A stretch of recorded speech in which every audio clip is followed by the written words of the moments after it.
Boker Tov, bonjour, bienvenue à notre étude du jeudi matin. Cette semaine, veille de Rosh Hashanah, Parashat Nitzavim. On va s'arrêter cette semaine sur les enseignements en ces derniers préparatifs avant Rosh Hashanah.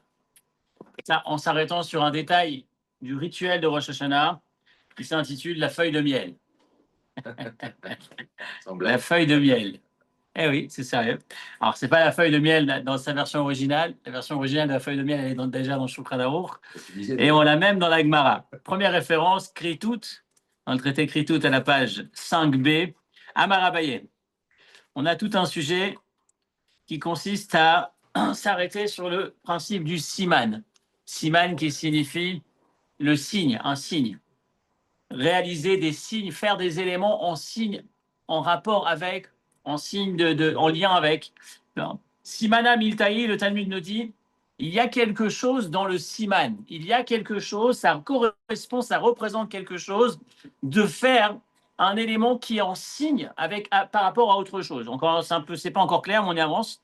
Yochal Bitrilat Hashana, c'est bien qu'au début de l'année, le soir de Rosh Hashanah, on consomme Kra, Roubia, Karti, Silka et Tmarim. C'est tous ces ingrédients que vous avez dans votre feuille de miel. Donc, la courge, il va y avoir du sésame, il va y avoir du poireau, il va y avoir de l'épinard, des dattes.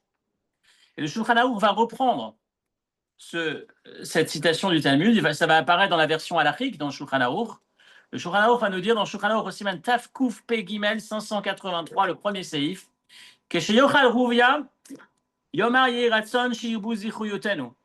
lorsqu'il mange du rouvia, j'ai oublié le nom du légume.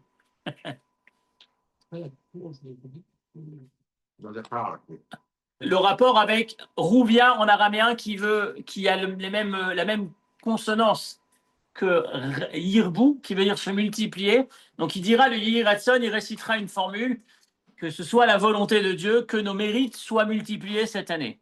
Ensuite, lorsqu'il prend du karti, la consonance du mot, c'est karet, il dira yichretu sonenu, que nos ennemis soient détruits. Silka, selek, la racine, encore une fois dans le mot, istalku oivenu, que nos ennemis disparaissent. Tamre, tamar, encore une fois le mot, le sens du mot, itamu sonenu, que nos ennemis soit terminé, se termine, disparaît. Encore une fois, cette notion de se débarrasser de ses ennemis. Le Rama va ajouter,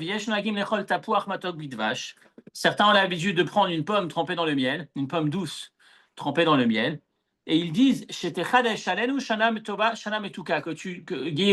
ce soit, que Dieu fasse, que cette année soit renouvelée, que ce soit une année douce, encore une fois, le miel, la douceur du miel, la douceur de la pomme. Certains mangent des grenades et ils vont dire que nos mérites soient aussi nombreux que les grains, les graines, les pépins qui sont à l'intérieur de la grenade. Mais enfin, certains ont l'habitude de ne pas manger de noix parce que égoz, la noix, a la même valeur numérique que le mot chet qui veut dire une faute. Donc, on a dans ce paragraphe qu'on vient de lire, on vient de lire, encore une fois, ce que j'ai introduit par la feuille de miel, le rituel, le seder de Rosh Hashanah, certains appellent ça, l'organisation au début du repas de Rosh Hashanah. On va prendre différents ingrédients, différents aliments. Il y a plein de coutumes. Il y a ceux qui vont consommer, qui vont réciter le Yehiratson. Il y a ceux qui vont les regarder sans consommer. Il y a ceux qui vont faire qu'une partie, qui ne vont pas les faire tous. Donc, il y a plusieurs coutumes. Mais en tout cas, le point principal de ce premier paragraphe, c'est qu'il y a du sens à agir, à se comporter en modèle siman, c'est-à-dire je fais quelque chose en signe de, en rapport avec, mais c'est pas très très clair tout ça. Et c'est un peu le point qui va nous interpeller ce matin. On a beaucoup de mal à comprendre, en vrai, comment le fait de manger de la pomme va me permettre que mon année, avec toutes les bêtises que j'ai pu faire, elle soit transformée. A priori, Rosh Hashanah, c'est un jour où on prie. Rosh Hashanah, c'est un jour où on prend des décisions. Rosh Hashanah, c'est un jour où on va réfléchir pour améliorer. Tu travailles, tu réussis, tu gagnes, je veux bien. Tu fais des efforts, tu t'améliores, tu changes, je veux bien. Mais tu manges de la pomme et c'est réglé. Il y a quelque chose qui gêne. C'est quoi ce siman? Qu'est-ce qui se cache derrière cette notion de simanim, les ségoulottes qu'on a? Ces ségoulottes, je ne sais pas la traduction précise, pas c'est porte-bonheur, mais un peu cette notion de si tu as du sésame, alors bon, c'est bon, tu vas avoir un nombre de mérites qui va se multiplier. Si tu vas avoir un nombre de mérites qui se multiplie, commence à en faire et tu en auras. Qu'est-ce qui se cache derrière le siman? Quel est le regard qu'on peut porter cette année sur notre table de Rosh Hashanah? Et encore une fois, le symbole dans ces derniers préparatifs fait en sorte qu'on se prépare de la meilleure façon à Rosh Hashanah, qu'on vive un Rosh Hashanah le plus beau pour que l'année qui suit soit influencée, soit impactée par son commencement. La manière dont on commence une chose, elle donne la direction à toute la chose. On connaît bien le concept, le principe de se lever du pied droit. Donc forcément, on veut démarrer l'année de la plus belle façon. On veut que le chauffard de Rosh Hashanah soit le plus beau en tout cas dans le meilleur état. On veut que la journée de Rosh Hashanah se passe de la meilleure façon. On se penche sur les coutumes, on s'arrête sur cette feuille de miel, on s'arrête sur ces simanim, les éléments qu'on fait en signe, en rapport avec, et on s'interroge qu'est-ce qui se cache derrière. Alors on va faire ce matin, c'est un voyage dans les simanim de Rosh Hashanah qu'on va faire. On va prendre un peu la genèse et on va essayer de sortir avec plus ou moins 3 versions concrètes, ou plutôt une moins, mais 2 qui le sont, de ce qu'on peut s'inspirer de ce passage. Donc déjà, à l'origine, il faut savoir que cette notion de simanim, à la base, c'était un peu plus violent, c'était un peu plus difficile, ce siman. Nous, on le voit comme un porte-bonheur.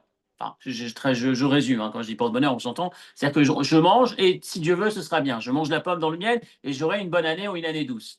À une époque, c'était pire, c'était plus difficile, c'était on tente le truc et en fonction de ce que je vais voir, ce sera un signe si mon année sera bonne ou s'il ne le sera pas. Et ils ont arrêté ce principe. Au départ, c'était comme ça, et ensuite ils ont arrêté parce que c'était l'anxiété que ça dégageait, c'était trop difficile. C'est-à-dire qu'imaginez-vous, hein? Ouais. On va le voir tout de suite. C'est-à-dire qu'en fait, il y avait, on va lire dans la suite. À l'époque, il y avait, on mettait celui qui voulait savoir s'il allait passer cette année. Il prend une bougie, il allume un endroit où il y a plus ou moins du vent. Il la laisse allumer pendant les 10 jours entre Rosh Hashanah et Kippour. Et si elle tient ou si elle tient pas, en fonction de ça, il sait l'année qu'il aura. Est-ce qu'il va passer l'année ou pas? C'était difficile. Et ça a été mis de côté. Mais en voyant déjà, qu'est-ce qui se cache? On va prendre le texte qui suit. Ben Ishraï. Le Ben Ishraï pose la question déjà, pourquoi on prend la pomme et pourquoi on ne prenait pas un autre fruit dans le miel? Pour la plus répandue, c'est la pomme dans le miel. Pourquoi est-ce qu'on prend une pomme? Le Ben Ishraï va nous dire, l'avantage de la pomme, c'est qu'il a 3 profits, 3 types de profits: table, le goût, marée, l'apparence, l'aspect, véréach et l'odeur. Et c'est donc un bon signe en ce qui concerne les 3 demandes principales qu'on exprime à Rosh Hashanah: Bene, Chaye, Umzone, les enfants, la santé et la parnassa, de quoi se nourrir. Les 3 sujets principaux sur lesquels on va implorer Dieu pendant Rosh Hashanah, c'est la santé, les enfants et de quoi manger, de quoi la subsistance. Et en fait, ces 3 points positifs qu'on a dans la pomme, elle n'a pas qu'un bon goût, pas qu'une bonne odeur, elle est aussi belle. On a elle est aussi jolie, on va dire. Il y a 3 éléments positifs qui sont en rapport avec ces 3 éléments pour lesquels on va demander des brachot à Dieu. Od nire les fiamouva bezoar, qui taboar mefig et tayain, les gorem shlotazik ashirut. Il explique encore le principe plutôt mystique qui dit que la pomme est capable d'adoucir les éléments durs, gvurot. Il y a un concept qu'on va développer par la suite qui s'appelle les hamtik à gvurot. De manière générale, il y a la rigueur et il y a ensuite la bonté. On va essayer d'adoucir les rigueurs, les éléments qui sont durs, en imaginant qu'il y a un jugement dur qui devait être prononcé, qu'on puisse l'adoucir. La pomme représente, encore une fois, selon cette dernière partie, quelque chose qui est capable de transformer la sévérité, le côté plutôt rigoureux, le jugement en positif, en élément doux. Et donc dans notre voyage autour de ces simanim, on a dit tout à l'heure que la valeur numérique du mot chet, du mot égos, de la noix, c'est chet, une faute. Le Rabbi de Kotz disait à ses élèves, le Rabbi de Kotz c'était assez piquant et assez authentique, et donc qui est transparent d'une certaine manière. Il les a entendus un jour dire qu'on ne mange pas de noix parce que la noix, ça a comme valeur numérique le mot faute. Il leur a dit, vous savez que la faute, ça a comme valeur numérique aussi le mot faute. Donc, il n'y a pas que des noix qu'il faut s'éviter. de manger à Rosh Hashanah, il y a surtout de vérifier l'attitude, le comportement qui est le nôtre. Ça, c'est une première idée. C'est le concret, en fait. À part la noix qui a la valeur numérique, il y a la faute, réellement, de laquelle il faut s'éloigner. Il y a une autre histoire dans le même esprit un peu différente. Un homme qui est parti voir le rabbi et qui a dit, on m'a volé, il y a des voleurs qui sont entrés chez moi, qui m'ont volé tous mes dollars. Est-ce que je dois y voir un mauvais signe? Quel signe je dois voir dedans? Et le rabbi lui dit, ça doit être probablement un signe que quand on sort de chez soi, il faut fermer la porte. Ça veut dire qu'à un moment donné, il y a des éléments pragmatiques, concrets. Quand tu arrives à Rosh Hashanah et que tu veux passer une bonne année, tu te poses la question, qu'est-ce que tu dois faire? La pomme, c'est sympa, mais c'est pas la pomme. Comment dans la pomme, tu peux avoir le principe d'une bonne année? C'est dans le comportement, c'est dans des actes. Qu'est-ce qui se cache derrière ce siman? On accorde de l'importance, c'est tout le seder de Rosh Hashanah, tout ce qu'on fait en début de fête. Yiratson, Shetechadash Aled, ou la grenade, etc. La tête du poisson, la tête de l'agneau, enfin la tête. Qu'est-ce qui se cache derrière tous ces signes? Depuis quand on attache une importance au symbole à ce point? Ça, c'est ce qu'on va essayer de voir aujourd'hui. Alors, on va voir, comme je disais, on continue dans le voyage autour des signes. Déjà, il faut savoir, la question que se pose, est-ce qu'on a le droit de le faire dans la version antérieure, ce que je vous racontais tout à l'heure, voir est-ce que c'est un signe, est-ce que mon année va être bonne ou mauvaise? En fonction de ce que je vais voir, c'est un bon signe ou un mauvais signe. La Gemara va nous dire, et ça va être repris par la suite dans le Maïmonide, référence numéro 2, on n'a pas le droit d'être Ménachesh. Qu'est-ce que c'est Ménachesh? Elou Shomrim, c'est celui qui dit, j'étais en train de manger du pain, je m'apprêtais à manger du pain, le pain est tombé de ma bouche, ou alors j'avais mon bâton, il est tombé de ma main, ça veut dire qu'aujourd'hui, je ne vais pas faire ce voyage. J'avais un rendez-vous à dans telle ville, mais c'est un mauvais signe. Un chat noir est passé devant moi, je n'y vais pas. Ça, c'est grave, ça, c'est interdit. Je cite. Parce que si j'y vais, c'est que ça ne marchera pas. Ou alors celui qui se fixe des signes par rapport à lui-même. S'il m'arrive ça et ça, je fais ça et ça, sinon je ne le fais pas. Et Maïmonide va dire que même Eliezer, ce qu'il a fait, c'était pas bon. Maïmonide va à l'extrême. Eliezer a fait quoi? Reprenons l'histoire. Eliezer, il doit chercher une femme pour le fils de son maître. Mais il ne sait pas qui c'est. Il arrive dans la ville, il ne sait pas quoi faire, il fait un signe, il met en place un siman. Il fait un genre de, je ne sais pas, on peut appeler ça comment à Paris. Un deal avec le Un deal. Il dit voilà, la première jeune fille à qui je demande est-ce qu'elle peut me donner un peu d'eau pour mes chameaux? Et qui me dit oui, pardon, est-ce que je peux donner un peu d'eau pour moi? Et qui me dit oui, je peux te donner de l'eau pour toi et pour tes chameaux, c'est la bonne. Il n'a pas le temps de finir sa prière que Rivka arrive et lui dit oh bonjour, est-ce que je peux te donner à boire? Bien sûr, je peux te donner à toi et à tes chameaux. Waouh, super, le deal il est fait. Eliezer a fait ça. Il avait le droit de le faire ou il n'avait pas le droit de le faire? Rambam dit non, on ne fait pas ça. On va voir que c'est contesté, c'est controversé, j'ai envie de dire. On a la même chose avec Jonathan. Jonathan, plus tard dans le Narf, dans l'histoire des rois, dans les prophètes, un peu avant les rois, Jonathan, le fils de Shaoul, il va se retrouver, il est avec une équipe de guerriers, ils combattent nos ennemis de l'époque, nos éternels ennemis, les Pélishtim, Philistins, à cette époque, ceux avec qui il y a tellement de guerres. Il y a une équipe de guerriers cachés, ils entendent, ils savent qu'ils sont pas loin, ils veulent savoir est-ce qu'on sort se battre ou pas. Et donc Jonathan fait un deal, le même principe, il dit à un de ces jeunes hommes, tu vas t'approcher du camp, va à leur rencontre. S'ils te disent, attention, attention, bougez pas, on arrive, ne vous approchez pas, on va venir vers vous, ça veut dire qu'ils sont faibles, on peut y aller. On va se battre contre eux, on va les gagner.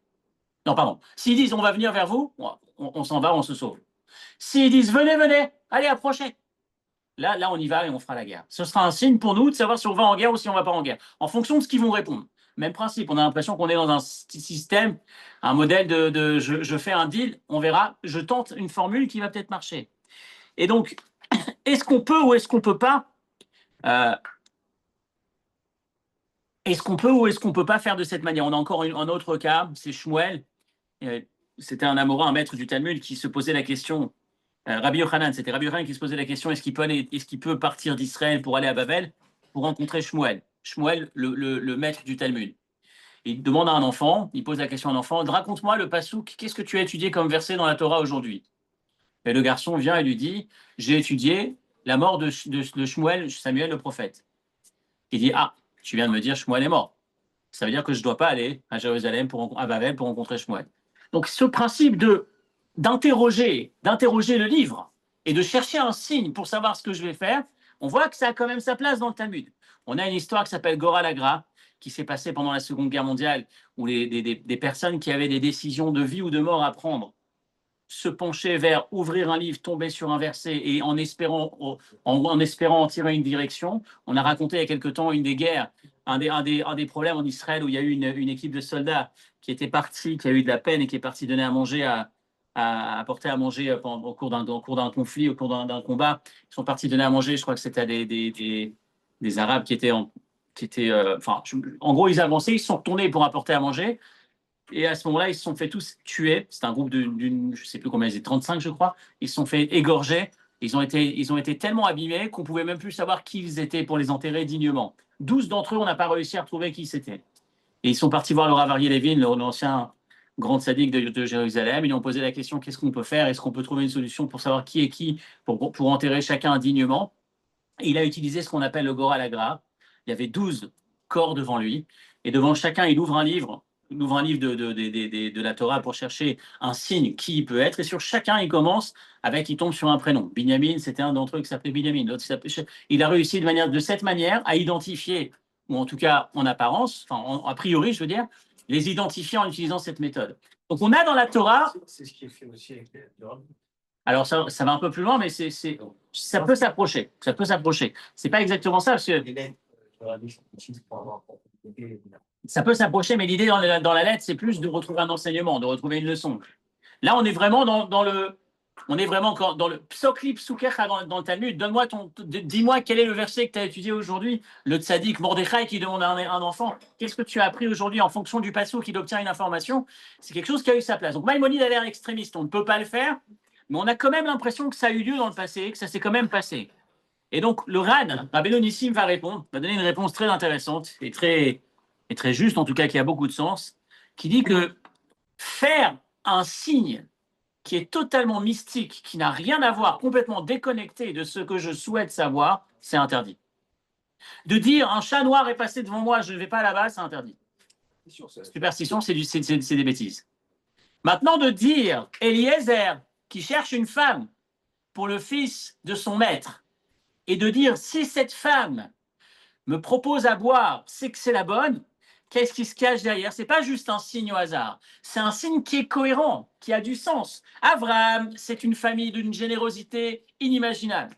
Le fils de mon maître, il doit épouser une fille qui est capable de supporter, qui matche avec cette générosité. Si je lui demande à boire et qu'elle me dit je te nourris et je vais nourrir tes chameaux, imaginez-vous combien ça boit un chameau. Je vais nourrir tes chameaux, je vais leur donner à boire. C'est que c'est une fille qui est apte à être en rapport avec cette générosité. Oui. La différence, c'est que là, c'est une demande. C'est vrai, mais là, on n'est pas trop dans le demande, on est plus sur le signe. Là, on s'arrête sur le. Indépendamment de la demande, c'est un signe. Ça englobe une demande. Oui, dans les deux cas, c'est une demande. Si le chat, il est devant chez moi, j'y vais pas. Si le chat, il est pas devant chez moi, j'y vais. C'est aussi une demande. Et boum, il y a un chat qui arrive, j'y vais pas. Ça, c'est interdit. Parce qu'il n'y a aucun rapport entre les deux. Si par contre, je dis, j'ai mon entretien d'embauche aujourd'hui, et je vais voir, je vais me faire un élément. Si j'entre en entretien, et le gars, il me dit, bonjour monsieur, comment allez-vous? C'est que c'est un bon job pour moi. S'il ne me dit pas bonjour, c'est que c'est pas un bon job. C'est peut-être un signe, mais c'est un signe qui a aussi du sens. C'est quoi le sens? C'est j'ai quelqu'un en face de moi qui est humain. C'est quelque chose qui peut me correspondre. J'ai pas envie. S'il me dit pas bonjour, c'est que dès le départ, je sais que le job, je vais avoir un relationnel qui est difficile. Tout ce qui a un lien cohérent, on peut l'envisager. Et c'est ce qu'on voit tout au long de l'histoire. Donc, dans le modèle d'Eliezer, c'est ce qui se passe. Par contre, ce qui n'a pas de lien cohérent, effectivement, c'est à éliminer. Donc, je reviens sur la notion de siman, on revient à notre sujet. On a abordé un tout petit peu jusqu'où on a le droit de faire ces signes-là, ces signes qui seraient déterminants par rapport à la direction que ma journée va prendre ou que ma vie va prendre. On a vu que c'est effectivement, a priori, c'est à bannir, sauf si ça peut être cohérent, ça peut avoir du sens. On peut imaginer que ça puisse être intégré dans une démarche, au moins selon l'oral. Alors, ça, c'est des signes, mais c'est des signes qui ont une place cohérente, qui ont une place dans la raison. Ils ne sont pas complètement. Oui, il y a un peu des deux. Je suis d'accord. Non, c'est que ce que tu utilises, c'est cohérent. C'est un signe, mais c'est un signe qui a du sens. Ça, c'est la version du RAN. Alors, je vous donne quand même la version au Rayot. La Gemara va dire, c'est celle que je vous disais qu'on a arrêté de faire. Orayot, vous avez d'abord le RAN. Le RAN, c'est la référence numéro 2 de la deuxième partie. Anachash asra Torah ou atolet davara besiman she'en asvara notenet sheyebogram toelet le davar en ezek. Ce qui est interdit, c'est quand la chose que je mets dans mon signe n'a rien à voir, n'a aucun rapport avec une influence dans un sens ou dans l'autre. Par exemple, Piti Naflami a dit, le pain est tombé de ma main. Tzvi Siklobader, un cerf m'a coupé la route. Chez Elovekayot Sebo, ce genre de choses, ça c'est Midarka et Mori, c'est des choses interdites qui n'ont pas leur place. Aval Alokar Simanim Badavar, mais celui qui prend un signe dans un sujet, Shasvara Nodat Chen Morin Toelet Adavar Onizko, que l'élément que j'ai choisi, il a soit un intérêt positif, soit un intérêt négatif cohérent. Enzenachash et la Menagosh et c'est ça, à ce moment-là c'est permis, et c'est ce qu'il a fait Jonathan par rapport à son jeune homme. Quand il l'envoie pour tester, pour sonder les Pélishtim, s'ils nous disent, s'ils répondent, venez, venez, ça veut dire qu'en fait, ils sont pas suffisamment costauds, ils sont pas suffisamment sûrs d'eux, ils sont pas suffisamment forts. Donc, ils attendent qu'on arrive. Donc, dans ce cas-là, c'est qu'on va les avoir, et c'est ce qui s'est passé. S'ils nous disent, par contre, attendez, on arrive tout de suite, on arrive, si eux, ils sont prêts à aller vers nous, c'est qu'ils sont sûrs d'eux, c'est qu'ils sont mieux préparés, et dans ce cas, on a de quoi s'inquiéter. C'est encore une fois cohérent, comme Eliezer avec la fille pour Yitzhak. Horayot, la Gemara va nous dire maintenant la version originale du signe de Rosh Hashanah. Celui qui veut savoir s'il va passer l'année, s'il va être vivant toute l'année, qui mettent une bougie entre Rosh Hashanah et Kippour dans un endroit où il n'y a pas de vent, où il n'y a pas trop de vent. Si la lumière reste et que ça consomme toute l'huile jusqu'à la fin, c'est qu'il aura une belle année. Et il ne termine pas, il ne va pas plus loin. Et la Gemara a dit dans Kritout, attention, ce n'est pas une bonne chose à faire, Shema Techalesh Dato, parce que ça va l'impacter, il va être stressé, et c'est ce qui va affaiblir son mazal. Ça veut dire que la formule, le premier sujet, la formule originale, j'ai envie de dire, à l'origine, la VO du Siman, c'était un Siman déterminant. C'était est-ce que je veux savoir, est-ce que je vais finir l'année. Donc ça a été banni, c'est plus ça. On revient à notre sujet à nous, le sujet d'aujourd'hui où je mange la pomme dans le miel, où je mange tous ces ingrédients qui sont synonymes de bénédiction, de se débarrasser de ses ennemis, de multiplier ses mérites. Et je pose la question, je veux bien qu'en faisant des mitzvot, tu obtiennes du mérite, mais je ne vois pas comment en mangeant de la pomme ou en mangeant des grenades, tu vas obtenir du mérite. Qu'est-ce qui se cache derrière le sens du siman? Et là, on arrive à notre deuxième piste, donc après la première qu'on a mis de côté. La deuxième et la troisième. La deuxième est très intéressante. C'est le Shla Akadosh qui va donner une réponse. Une réponse de laquelle on peut s'inspirer. Le Shla va dire, en fait, le signe lui-même ne déclenche rien. Le signe lui-même, il est là pour qu'on se réveille, qu'on le regarde et qu'on s'en inspire. Le principe est le suivant. Encore une fois, on ne s'arrête pas là, le cours ne s'arrête pas là, il y a une autre version. On est sur la version intermédiaire, la version 1. La version 1, c'est le signe. C'est un peu cette histoire de cet homme qui, vous connaissez l'histoire du roi il y a plusieurs versions, mais le point, l'idée est la même. C'est cet homme qui va acheter un perroquet qui va payer très cher parce que c'est un magnifique perroquet. Et puis à côté de lui, il y a son cocher ou son ami qui va se dire... qui se dit waouh, c'est quoi, tu as fait des kilomètres, tu as dépensé tellement pour ce poulet, il faut à tout prix que je le fasse aussi. Et puis lui, il va aller, il va réunir toutes ses économies, il va vendre sa maison, tout ce qu'il a pour aller dans cette boutique et acheter ce perroquet. Il est sûr qu'il va vraiment faire quelque chose de grand dans sa vie. Il arrive, il prend ce perroquet, il entre chez lui à la maison, il dit à sa femme, s'il te plaît, prépare-le-moi, fais-le-moi en sauce, un bon barbecue, quelque chose de ça doit être quelque chose d'extraordinaire. J'ai mon ami, le roi ou mon ami le riche, qui a passé des heures et des heures, qui a dépensé une fortune pour l'acheter, ça doit être une viande hors du commun, au moins qu'on ait goûté quelque chose de bon dans notre vie. Elle le prépare, il le mange, il n'y a rien. C'est pas possible. Il va voir son ami, il dit, mais tu t'es moqué de moi, tu as mis des millions dedans. Alors qu'en fait, il n'y a rien. J'ai mangé sa viande, elle est moins bonne que n'importe quel poulet. Qu'est-ce qu'il a de spécial? Pourquoi tu m'as fait faire ça? Et l'homme qui dit, t'as pas compris. C'est pas un poulet qu'on mange. C'est un poulet qu'on écoute. C'est un poulet qu'on regarde. La différence entre un poulet classique et le perroquet, c'est que lui, il sait chanter. C'est que lui, il sait parler. C'est qu'il y a quelque chose d'autre que simplement le consommer. Il n'était pas là que pour être consommé. Il était là pour être écouté, pour être regardé. Et j'ai envie de dire, la pomme, dans le miel, selon le Shla, elle n'est pas là pour être consommée. Elle est consommée, bien sûr. Mais le point principal, ce n'est pas la consommation de la pomme qui va nous donner une bonne et douce année, c'est l'écoute, c'est d'écouter le récit de la pomme, le message de la pomme, la regarder et m'arrêter, me poser la question, qu'est-ce qu'elle veut dire cette pomme? Cette pomme me dit qu'aujourd'hui, c'est un jour de jugement qui est déterminant, et qu'on souhaite que cette année soit bonne et douce comme le miel, on prie pour ça. Et par conséquent, je m'engage dans un comportement qui va me permettre d'avoir une bonne et douce année. L'homme a besoin de s'identifier à ce qu'il voit, à ce qu'il touche, à ce qu'il sent, à ce qu'il mange. Il s'identifie à quelque chose qui est près de lui. Rappelez-vous, le veau d'or, la faute terrible du veau d'or, comment est-ce possible qu'un peuple qui a rencontré Dieu tombe dans la bêtise du veau d'or? Parce que l'homme a besoin de s'identifier à un élément tangible, alors que Dieu, c'est loin. Il y a cette notion, on a besoin de s'identifier. Ou alors la très belle parabole du chauffard. Pourquoi on fait du chauffard à Rosh Hashanah? Rabbi Yitzhak qui raconte l'histoire d'un roi qui s'est perdu dans la forêt. Très belle histoire à retenir quand on sonne le chauffard. Un roi qui s'est perdu dans la forêt.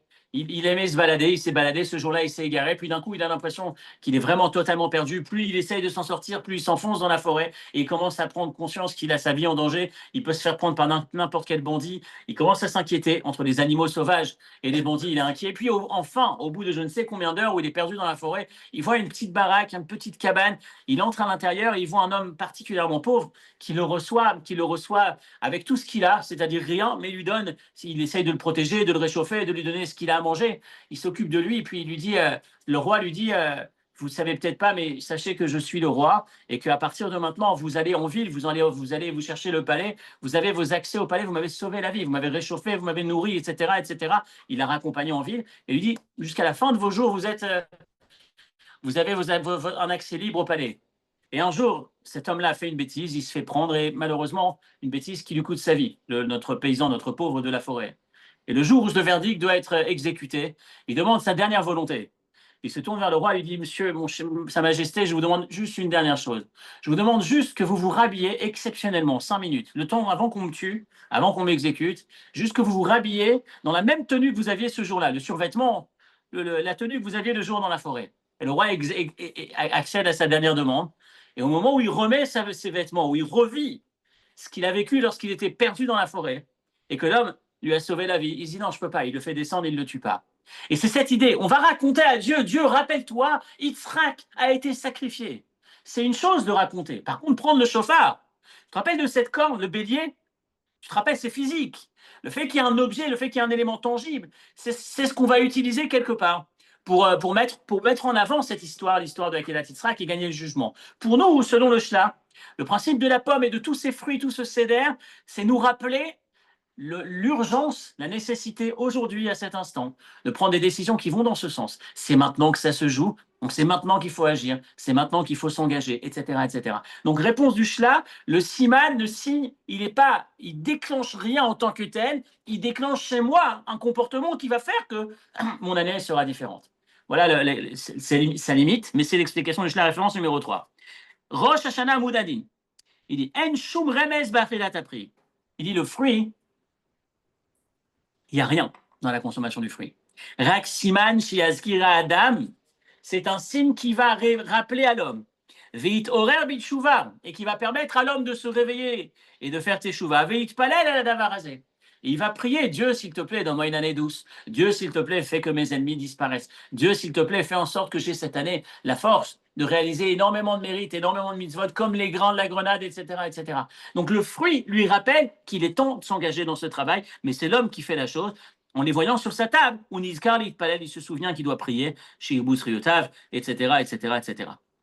Donc ça, c'est la réponse du Shla. C'est un peu comme lorsque vous entrez à la synagogue Rosh Hashanah et Kippour. Je pense que vous l'avez tous ressenti, ou en tout cas vous le ressentirez dans quelques jours. Vous arrivez à la synagogue et au lieu de voir le rideau rouge ou le rideau marron, le rideau d'une couleur, il est blanc.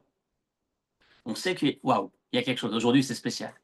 On entre dans une période spéciale. On entre dans une période plus grande, plus élevée. Pour certains, ça démarre au slichot, avant de voir juste en arrivant à 6 heures, en voyant la synagogue pleine.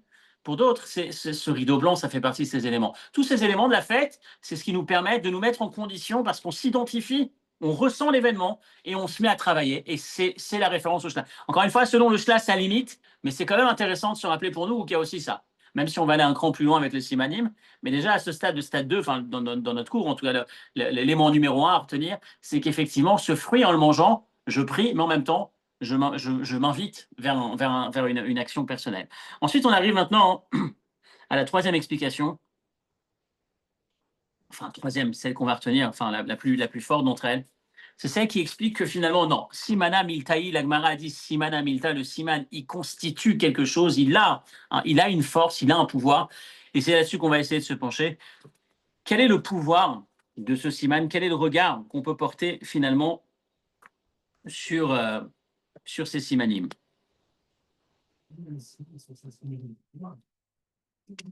Référence qui suit, numéro 3, le deuxième paragraphe, le Ramban. Le cours est dédié, entre autres, pour la réfoua shelema de Adam, Eli, Ben, Phoebe, Betor, Shar, Cholé, Israël, parmi tous ceux qui ont besoin d'une guérison. Avec plaisir. Le Ramban. Lionel Eric Derry. Lionel Ben Esther. Ben Esther.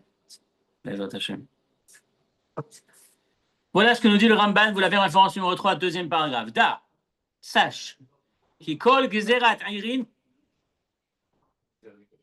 Cache. Ah, c'était le Lishma. Ah, pardon. Kol gezerat ayrin, kasher tetse mikoar gezera el poel dimion, fi gezera mid kayemet. Le Ramban va dire que lorsque Dieu nous juge favorablement, lorsque Dieu nous accorde une année avec une tonne de bienfaits, avec tout ce qu'il nous faut dans la santé, les enfants, la parnassa, Dieu nous a donné ces brachot. Elles sont immenses, mais elles sont encore spirituelles. Tout sujet spirituel, je cite donc Nachmanide, pour qu'elle puisse se traduire matériellement, il y a besoin d'un symbole ressemblant à ce qu'on souhaite voir se manifester sur Terre. Et il dit, c'est la raison pour laquelle les prophètes avaient toujours, en rapport avec la prophétie, un élément matériel qu'ils tenaient, qu'ils faisaient. Et il va raconter quelques histoires, Nachmanide. Par exemple, le prophète Jérémie, on va nous raconter qu'à un moment donné, on vient le voir, on lui dit qu'il y a un ennemi qui est en train de se relever et qui va maintenant, qui s'apprête à... Pardon, je confonds, il y a deux histoires, il y a Elisha et Jérémie. C'est deux histoires différentes, mais les deux se rapprochent. Dans une histoire, on lui dit qu'il y a l'ennemi qui vient s'attaquer à nous, et il va lui dire, prends des flèches, lance les flèches en direction de l'ennemi. Je cite une seconde. De lancer une flèche, de prendre l'arc et les flèches, et de lancer la flèche, et puis finalement, il va lancer 3 flèches. Non, pardon, il va lancer une flèche, ensuite il va taper la flèche 3 fois par terre. Et Elisha s'énerve contre lui, il lui dit, mais pourquoi tu n'as tapé que 3 fois? Tu aurais dû taper 5 fois. Tu n'as tapé que 3 fois, alors tu vas les combattre 3 fois, tu vas gagner, mais ils vont revenir à la charge. Si tu avais tapé 5 fois, ils ne seraient plus revenus, tu t'en serais totalement débarrassé. Quel rapport, la flèche 5 fois par terre et cette chose-là. L'autre épisode, c'est lorsqu'on lui annonce au prophète Jérémie, à la fin, on lui annonce, à la fin de la destruction du premier temple, les gens de Bavel viennent et s'approchent, ont enlevé Tzidkia, le roi Tzidkia, et on va voir le prophète, on lui pose la question, qu'est-ce qu'on doit faire? Pardon, le roi Tzidkia étant enlevé, on va lui rendre visite en prison, et le prophète va dire, prends le livre, il lui donne un livre, il lui dit, va le mettre dans l'eau de Bavel, trempe-le, mets-le avec une pierre et fais en sorte que ce livre s'enfonce, se noie dans Bavel. Et à ce moment-là, de cette manière, Dieu va faire que Bavel se noie, s'effondre. Comme ça, vous n'aurez plus de problème. Quel rapport entre le livre qui se noie dans les eaux de Bavel et Bavel qui coule? Pourquoi il y a cet élément matériel? Donc Nachmanide va dire, tous ces éléments matériels qu'on a autour des prophéties, des différentes prophéties, il dit c'est parce que il lui dit, lorsque tu finiras de lire ce livre, mets une pierre dessus, jette-le au milieu du Frat, et tu vas dire, de cette manière, Bavel s'effondrera. Pareil, lorsqu'Elisha va placer son bras sur l'arc à flèche, et puis ensuite, il lui dit, il va s'énerver, pourquoi tu as frappé 5 ou 6 fois, pourquoi tu as frappé que 3 fois et pas 5 fois, etc., etc. À quoi ça sert tout cela? Il dit, parce que ça permet à la bracha, au flux divin, qui se manifeste en haut, de pouvoir être canalisé dans le domaine matériel dans lequel tu as besoin. On ne comprend pas grand-chose au spirituel. On ne comprend pas grand-chose à cette partie mystique de l'existence. Mais en tout cas, ce qu'on sait, c'est qu'entre le spirituel et le matériel, il y a une énorme distance.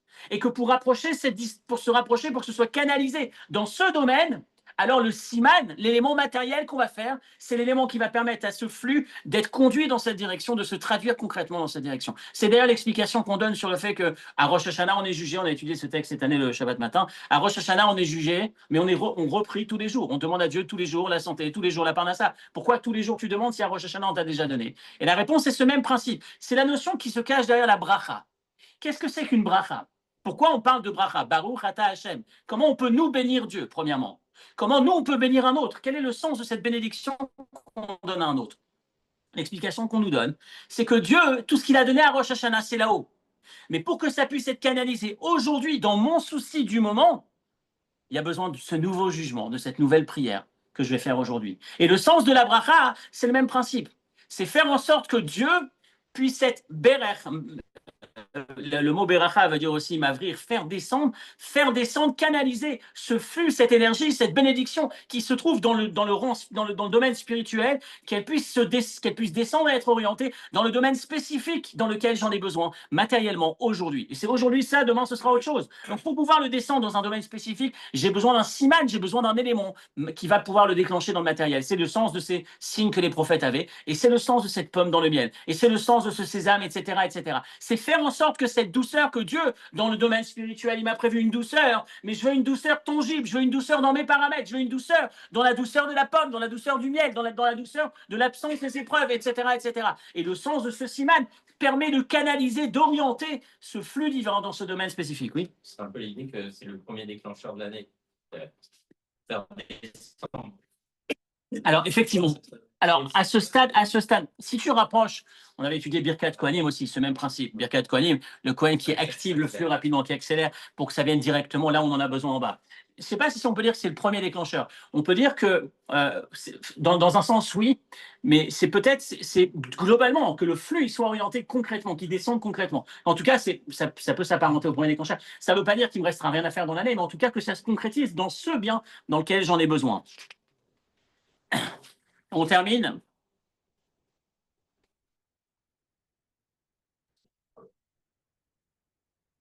Vous l'avez ici dans le texte Torah.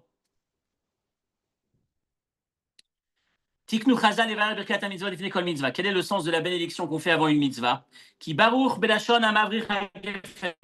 Baruch, ça veut dire faire descendre. Baruch, c'est comme quand on greffe une vigne. L'expression dans la Mishnah, c'est quoi? Je prends une des branches qui monte, je pique. Comment on fait pour piquer? On la redescend, on la pique dans une autre racine qui va repousser et qui va permettre d'obtenir le même impact. Chez où Mechofef Rosh Azmora Laaretz, il prend, il pique, il baisse dans la terre l'extrémité supérieure de la branche, ou Misham Tsomer Gefen Acher, et c'est ce qui me permet d'obtenir une nouvelle branche. Le